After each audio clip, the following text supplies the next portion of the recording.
YouTube channel Big for Biology. Today is our another lecture on chapter life process, जो हमारा class 10th का chapter है। इससे पहले वाले लेक्चर में हम लोगों ने ट्रांसपोर्टेशन के बेसिक के बारे में पढ़े थे, हार्ट के बेसिक के बारे में पढ़े थे। आज हम लोग सर्कुलेशन ऑफ ह्यूमन बींग्स पढ़ेंगे कि आखिर हार्ट में जो ब्लड का जो सर्कुलेशन होता है वो कैसे होता है।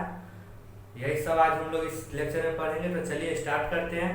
सबसे पहले हम लोग देखते हैं कि टाइप्स ऑफ हार्ट। हार्ट कितने प्रकार के होते हैं। तो हार्ट 3 प्रकार के होते हैं। 2 चेंबर वाले हार्ट होते हैं, 3 चेंबर वाले हार्ट होते हैं और 4 चेंबर वाले हार्ट होते हैं।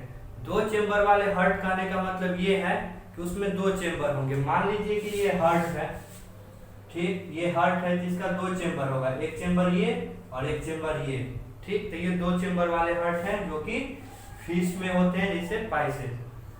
2 चेंबर जो हार्ट है उस फिश में होते हैं, फिश में होते हैं।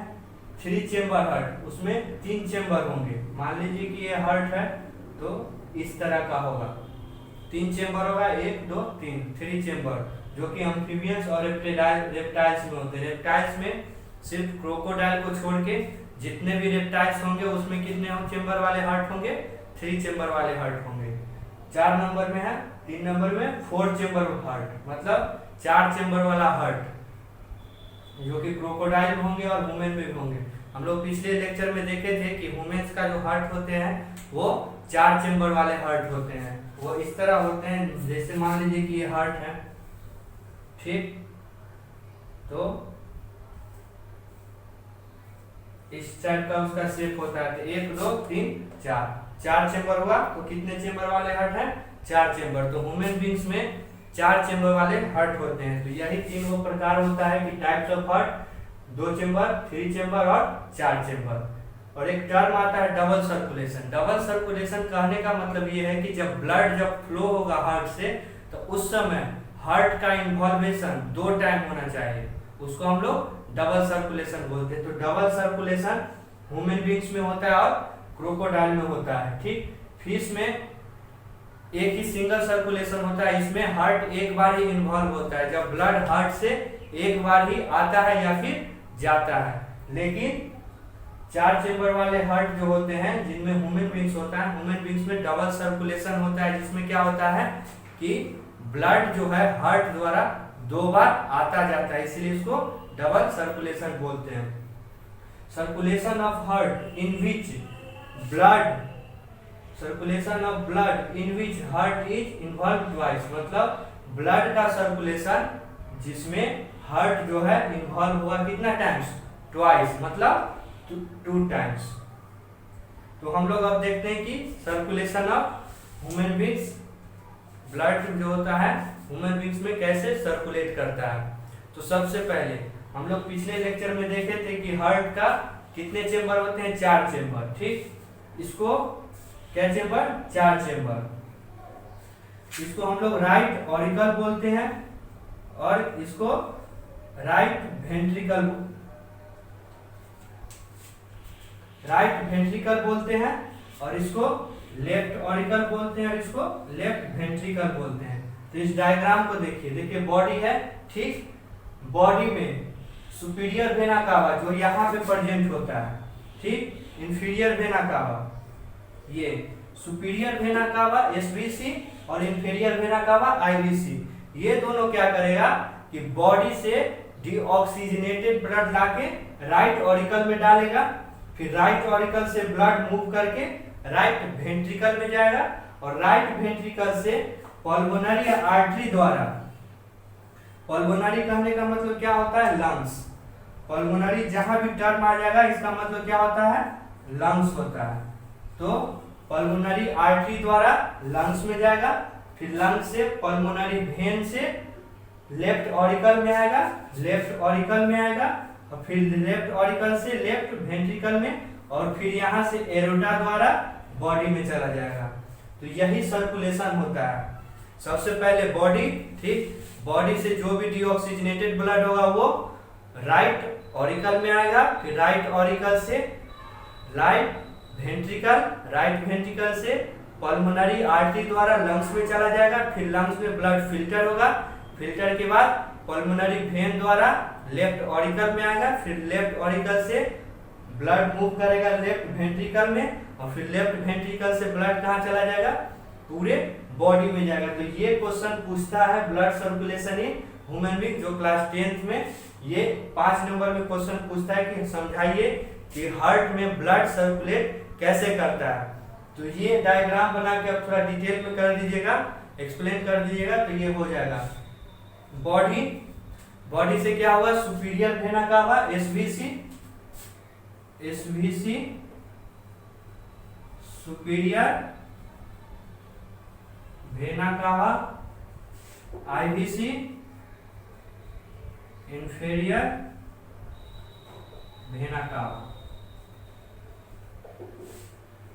बॉडी से राइट ऑरिकल से राइट वेंट्रिकल, फिर पल्मोनरी आर्टरी द्वारा लंग्स में जाएगा, फिर लंग्स से ब्लड फिल्टर होके पल्मोनरी वेन द्वारा लेफ्ट ऑरिकल में, लेफ्ट ऑरिकल से फिर लेफ्ट वेंट्रिकल में जाएगा, फिर लेफ्ट वेंट्रिकल से एरोटा में, और एरोटा द्वारा पूरे बॉडी में जाएगा, फिर यहाँ से डीऑक्सीजनेटेड ब्लड निकलेगा बॉडी से, फिर वो यही सर्कुलेशन होते रहता है।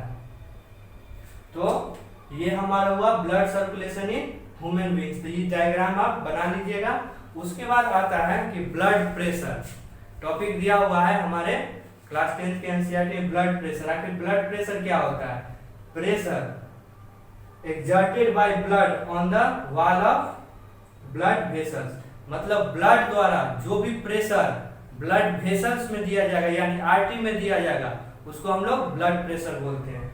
जो भी प्रेशर ब्लड द्वारा आर्टरी में दिया जाएगा उसको हम लोग क्या बोलते हैं, ब्लड प्रेशर। ब्लड प्रेशर में दो केस आता है, एक हाइपरटेंशन और एक हाइपोटेंशन। हाइपरटेंशन में क्या होता है कि ब्लड प्रेशर जो होगा ब्लड का वो ज्यादा होगा, और हाइपोटेंशन में क्या होगा, ब्लड का जो प्रेशर होगा वो कम होगा।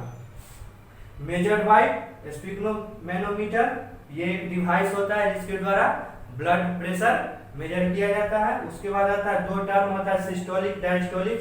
सिस्टोलिक को सिंपल टर्म में समझिए कॉन्ट्रैक्शन, और डायस्टोलिक को सिंपल टर्म में समझिए रिलैक्सेशन।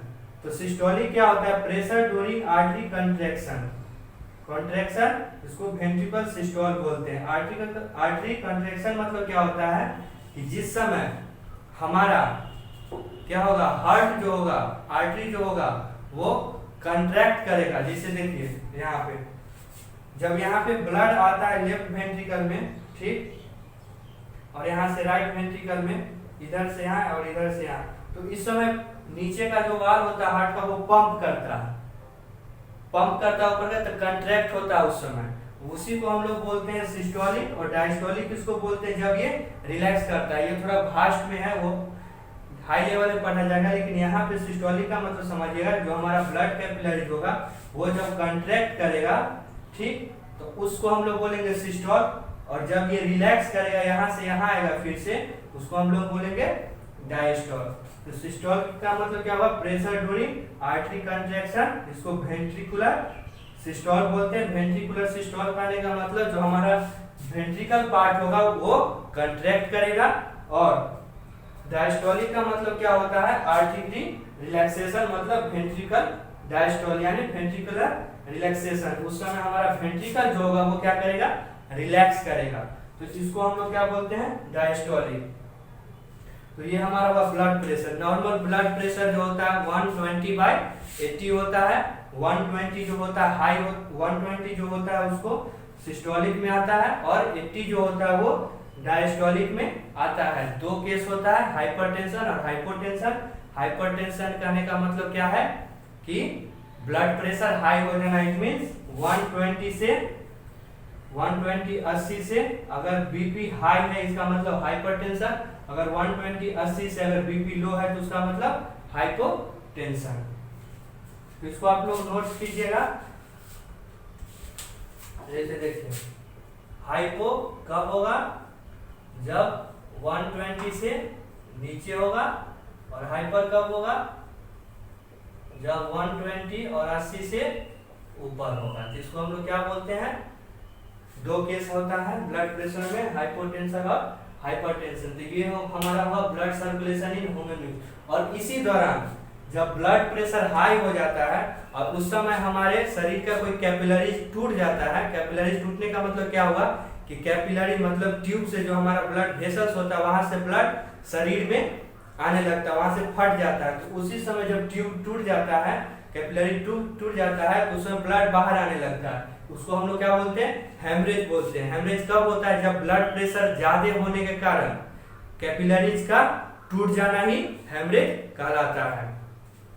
तो ये हमारा हुआ blood circulation in human being. एक बार और देख लीजिए, ब्लड बॉडी से राइट ऑरिकल से राइट वेंट्रिकल, फिर पल्मोनरी आर्टरी द्वारा लंग्स में, फिर लंग्स द्वारा कहा जाएगा पल्मोनरी वेन में। यहाँ पे लंग्स में ब्लड का फिल्ट्रेशन हो जाता है, CO2 बाहर चले जाता है और O2 फिर से ब्लड में ऐड हो जाता है। और पल्मोनरी वेन से कहा लेफ्ट ऑरिकल से लेफ्ट वेंट्रिकल, फिर लेफ्ट वेंट्रिकल से एरोटा द्वारा कहा चला जाता है बॉडी में। यही हमारा पूरा सर्कुलेशन होता है। फिर अगले लेक्चर में हम लोग ब्लड वेसल्स के बारे में पढ़ लेंगे, आर्टरी के बारे में पढ़ लेंगे। उसके बाद हम लोग एक्सक्रीशन लेक्चर स्टार्ट करेंगे। तब तक आज के लिए इतना ही। नोट्स करिए और